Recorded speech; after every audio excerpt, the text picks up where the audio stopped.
Assalamualaikum warahmatullahi wabarakatuh. Perkenalkan, nama saya Dwi Juli Widianingsi dengan NIM 191420974 dari Program Studi Pendidikan Biologi Fakultas Keguruan dan Ilmu Pendidikan Universitas 19 November Kolaka. Saya membuat video ini guna melengkapi tugas mata kuliah Media dan Sumber Pembelajaran Biologi yang diapu oleh Ibu Miswandi Tendrita SPD MPD. Di sini saya akan membahas tentang sistem imun.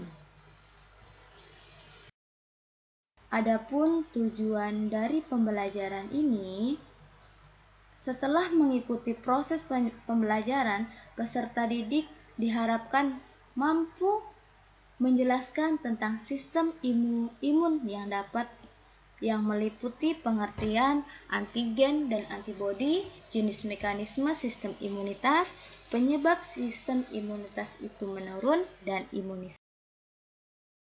Adapun pembahasan materi sistem imun meliputi pengertian sistem imun, jenis mekanisme sistem imun, gangguan sistem imun, imunisasi, serta penyebab sistem imun menurun. Kita masuk pada pembahasan yang pertama. Di sini kita harus mengetahui dulu apa sih pengertian dari sistem imun.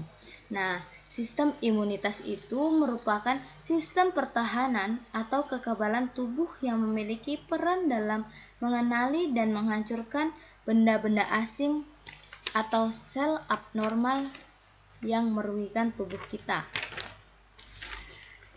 Sistem imunitas ini tidak memiliki tempat khusus di dalam tubuh kita dan tidak pula dikontrol oleh otak.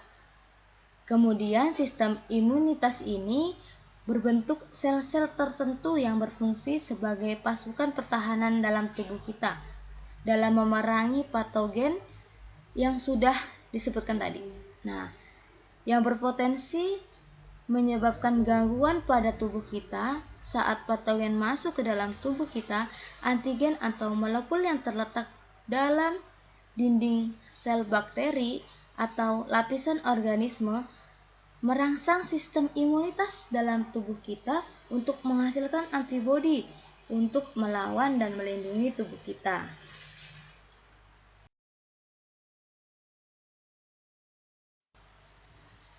Antigen atau imunogen. Antigen yang dianggap sebagai zat asing yang bisa mengancam keselamatan.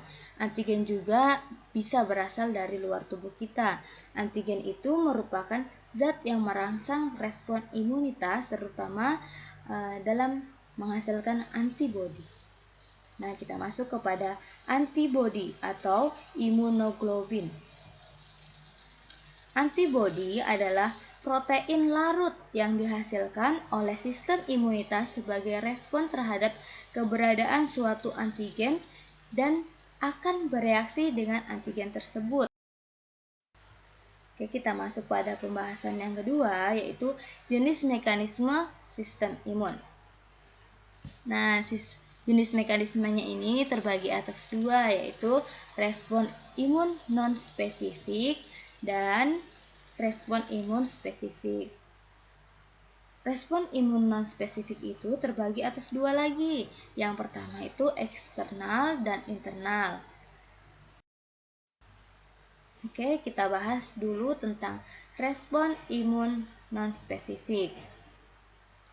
Sistem imun non-spesifik seringkali disebut sebagai pertahanan tubuh bawaan, di mana pertahanan tubuh bawaan karena sistem imunitas non-spesifik ini merupakan garis utama tubuh yang pertama dalam melawan semua patogen yang masuk ke dalam tubuh kita.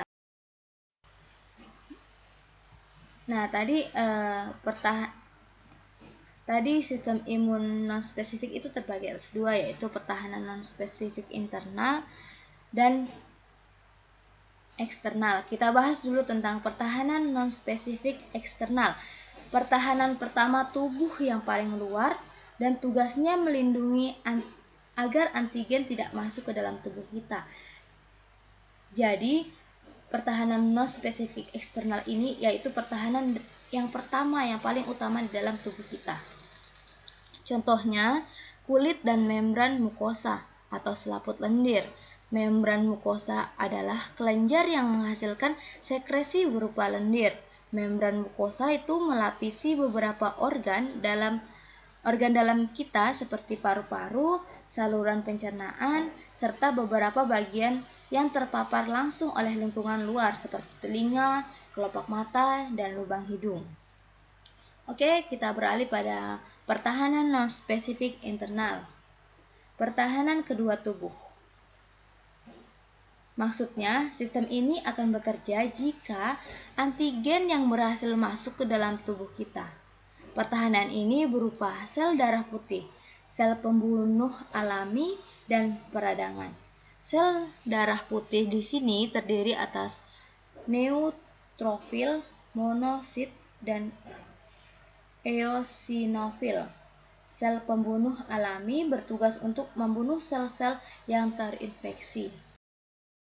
Kita lanjut pada respon imun spesifik.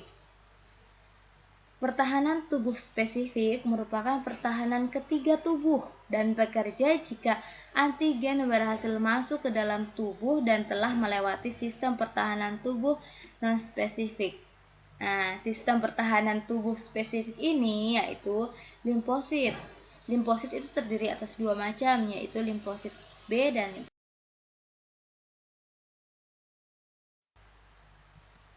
limfosit B. Nah, kita bahas dulu tentang limfosit B. Bertugas untuk menghasilkan antibodi setelah dibentuk dan dimatangkan di sumsum tulang belakang, dan ketika sudah matang atau siap digunakan akan menyebar ke seluruh tubuh. Limfosit B juga ini bertugas untuk menghasilkan antibodi. Lanjut, kita masuk pada limfosit T. Limfosit T ini bertugas mengenali dan menangkap benda-benda asing. Nah, di sini limfosit T itu berfungsi mengenali dan menghancurkan benda-benda asing. Selain itu, limfosit T dibentuk di sumsum tulang belakang, namun pematangannya di kelenjar timus. Ketika sudah matang akan menyebar ke seluruh tubuh. Nah, ini gambar bisa dilihat sama. Ada sumsum tulang belakang, kelenjar timus, limfa, dan lain-lain. Bisa dilihat ya secara sama. Kita lanjut pada jenis-jenis sel T.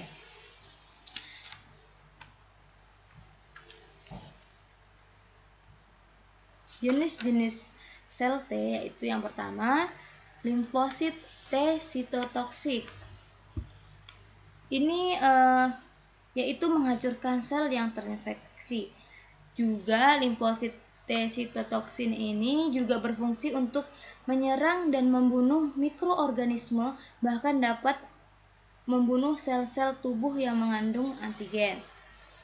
Kemudian yang kedua itu ada limfosit T pembantu, yaitu membantu limfosit mengenal antigen. Adalah subgrup limfosit tipe sel darah putih atau leukosit hasil aktivitas sel T yang memainkan peran penting dalam sistem imun. Sel T pembantu tidak memiliki aktivitas sitotoksik. Sel ini tidak dapat membunuh patogen secara langsung. Oke, kita masuk yang terakhir, yang ketiga ini ada limfosit memori, yaitu meningkatkan antigen yang pernah menyerang tubuh. Mengingatkan antigen yang pernah menyerang tubuh.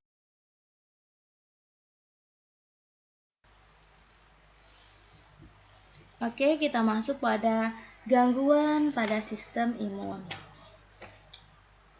Gangguan pada sistem imun yang pertama itu ada hipersensitivitas atau alergi. Yang kedua ada autoimun.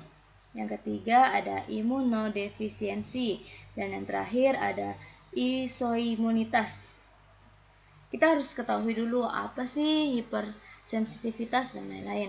Hipersensitivitas atau alergi adalah reaksi berlebih tidak diinginkan karena terlalu sensitif respon imun. Dapat merusak dan menghasilkan ketidaknyamanan dan kadang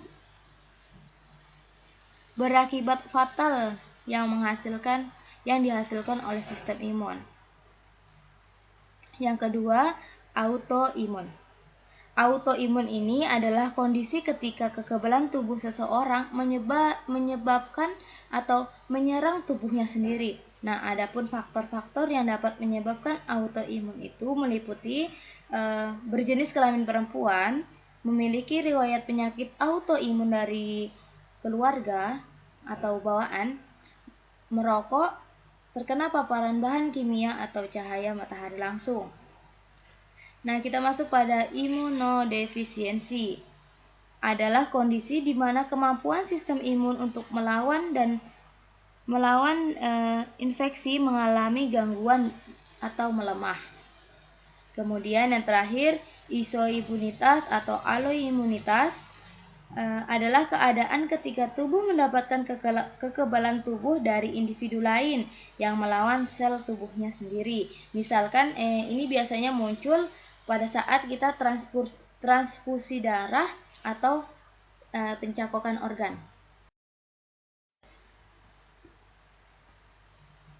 Imunisasi. Imunisasi merupakan upaya pembentukan sistem kekebalan tubuh seseorang terhadap suatu penyakit. Nah, di sini jenis-jenis imunisasi. Jenis-jenis imunisasi ini terbagi atas aktif dan pasif. Kita bahas dulu sistem imunitas yang aktif. Maksudnya sistem imunitas aktif ini buatan dari tubuh sendiri. Pertamanya tidak ada menjadi ada. Terus aktif ini terbagi lagi atas dua, yaitu alami dan buatan. Alami ini yang termasuk itu cacar. Kita biasanya mengetahui bahwa cacar itu orang hanya bisa terkenanya satu kali, tetapi dapat juga cacar terkena itu 2 kali. Tapi kalau cacar terkena 2 kali itu sembuhnya lebih cepat. Misalkan kita terkena cacar untuk pertama kalinya itu kita sembuh sampai 2 minggu atau 1 minggu. Nah, apabila kita terkena cacar yang untuk kedua kalinya, itu sembuhnya akan lebih cepat karena ketika pertama kali menyerang, tubuh kita itu akan membentuk antibodi. Ketika kita terkena untuk kedua kalinya, kita sudah punya sel memori yang menyimpan dan tinggal diaktifkan kembali. Cacar ini di mana patogen menyerang tubuh kita dan membuat sistem imun. Yang kedua itu ada buatan. Buatan di sini itu ada vaksin. Dan kita masuk pada jenis imunisasi pasif. Jenis imunisasi pasif ini terbagi juga atas dua, yaitu alami dan buatan. Alami di sini yaitu ASI. Harus kita ketahui bahwa di ASI itu terdapat banyak kandungan antibodi. Kemudian buatan itu serum. Serum itu antibodi yang didapatkan oleh plasma.